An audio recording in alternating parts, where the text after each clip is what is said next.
murdered your father," Marjorie screamed, her shrill voice bordering on madness.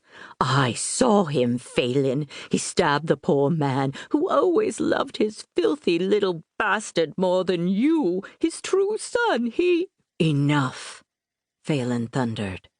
He took a step toward his younger brother, and he could see the pain in his eyes, the anguish in his soul, just as he could see the blood on his shirt and on the knife in his hands. Of the 3 Romneys left alive in the room, only Valerian, the wild, reckless one, the one with no legal claim to the name, had actually loved Lord Harry. Only Valerian would truly grieve his passing. "Give me the knife, Val."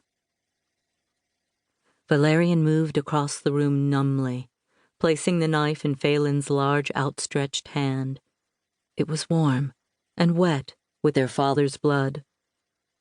Valerian raised his eyes to meet his brother's, and for once, his pretty face, the one Phelan had always teased him about, was pale and ugly with grief. "I didn't, Phelan," he said. "I heard your mother screaming and I—" "Liar!" Marjorie shrieked. "I saw you, you vicious little killer. I saw you plunge the knife into his heart."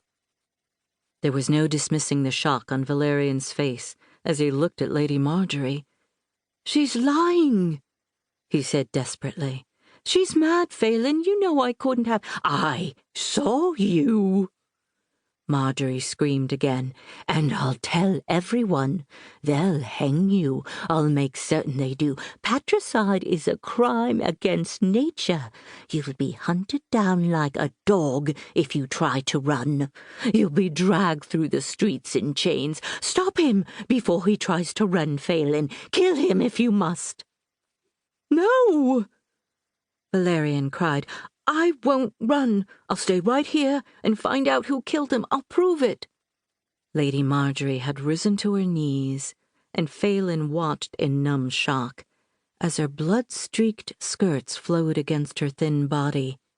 "Do something, Phelan," she hissed. "Or they might not believe the truth. They might think you did it. Kill him before he runs away. If you don't, I will. I won't rest until he dies." Phelan moved then, grabbing his brother's arm. "We're leaving here," he said. "Come along." "I won't run," Valerian said again, stubbornly. It took Phelan only a moment to decide. In the distance, he could hear the servants coming to investigate Marjorie's screams.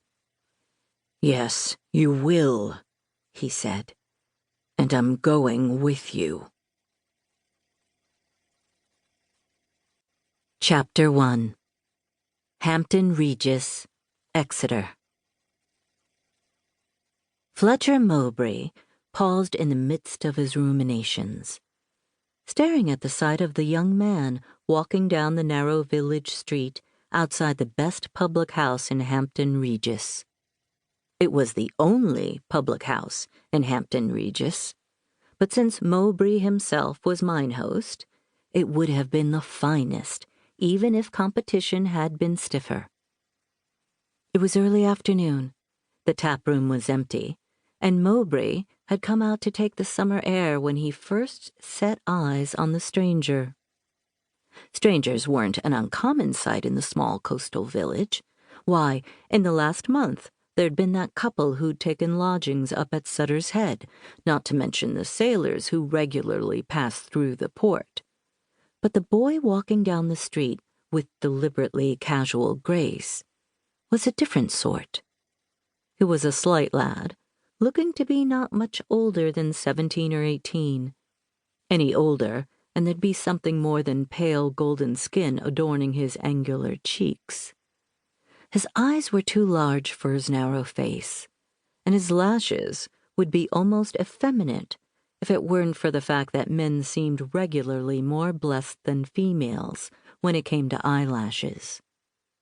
He was delicately made,